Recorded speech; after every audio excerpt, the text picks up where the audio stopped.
Father Becker, Reverend Fathers, honored guests, and my brothers. With his huge plastic-rimmed glasses covering a third of his face, his balding head and comb-over, his distinctive habit of constantly clearing his throat, his Italian accent, and his short stature, one might, based on appearances, overlook Father Fortunato Turati as just another funny old priest from the area. But this priest has shown me, far more than most, that looks can be deceiving. Though Father Fortunato may be humble in appearance and mannerisms, I have learned from his example the lesson that God teaches us constantly in the Scriptures and in the lives of the saints, that God uses the humble and the lowly to do great things. Father Fortunato was born in a small town in Italy in 1940. His father died when he was young, leaving his wife to care for the family. She got a simple job as a laborer, but despite their difficulties, they remained close to the Lord. Every day after dinner, his mother would have all the kids sit down with her and they'd pray the rosary together. While still a young man, he entered a religious community called the Servants of Charity, founded by the recently canonized St. Louis Guanella. I've heard some from their community claim that their founder was even more active than Mother Teresa. But because of the archaic media technology of his time, he's not nearly as well known. And I'm sure they're not at all biased in their opinion. My earliest memories of Father Fortunato are of him coming to our parish of Christ the King to say the Monday morning masses at 6:45 a.m. My mom and I were the sacristans for that mass for a few years, and there were many times when we were late in opening up the church. But even in those times, when Father Fortunato would have to wait outside for us to unlock the doors, he would never complain. He'd just politely greet us and take his place in the back of the church to pray, clearing his throat all of the way. One day after serving for Mass, I mentioned that it was my birthday. Father immediately took me outside to his car and opened the trunk. Inside were dozens of little statues, religious pictures, rosaries, and crucifixes. Before I could even ask, he said, "Go ahead, take whatever you like." For years after that, if I ever happened to run into Father Fortunato on my birthday, he would always take me to his car and I could have another gift. My little brother did this so consistently that by the end of 8th grade, on top of his dresser, he had a large collection of Father Fortunato's religious articles. Along with 5 other priests from his community, Father Fortunato helps run the St. Louis Center, which is a residential care facility for people with mental disabilities. At this center, Father began hosting a mini-retreat once a month for middle school boys.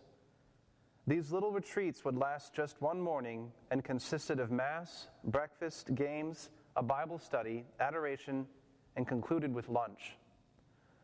Often during these retreats, Father would grab a 2-liter bottle of pop and a big bag of chips and take us to one of the units with residents with mental disabilities. The moment that he'd walk through the door, all of the residents would come streaming towards him, cheering and laughing as he passed out pop and chips. I remember being afraid of the residents because they acted strangely or couldn't speak well, and I'd keep my distance. Father Fortunato, on the other hand, was always very warm and kind to them.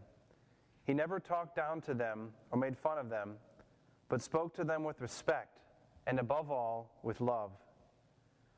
Though these retreats were very simple and short, Father Fortunato was clearly evangelizing the young men who attended, both by the content of the retreats and his own example. I think it's no coincidence that several of the regular attendees later entered seminary, including our very own Adam Arend.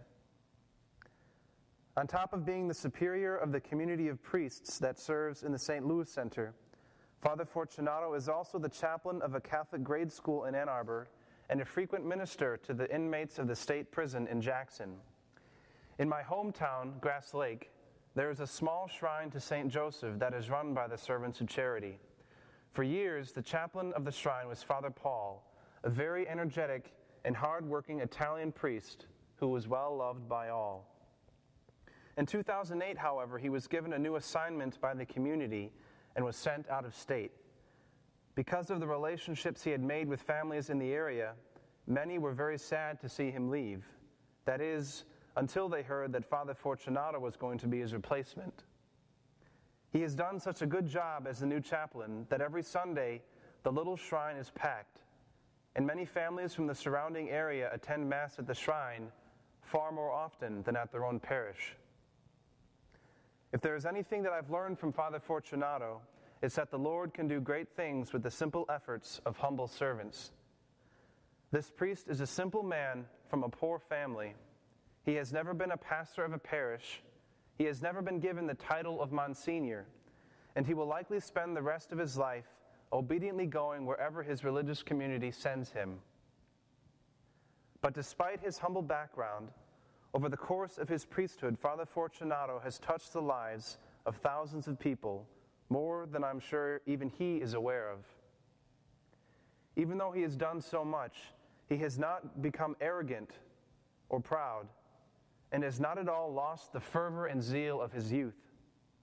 For the 21 years that I've known him, he has not ceased to call me on to holiness by his example. I hope and pray that if God is calling me to be a priest, I may be as humble and selfless as Father Fortunato. He who is greatest among you shall be your servant. Whoever exalts himself will be humbled, and whoever humbles himself will be exalted. Praise be Jesus Christ.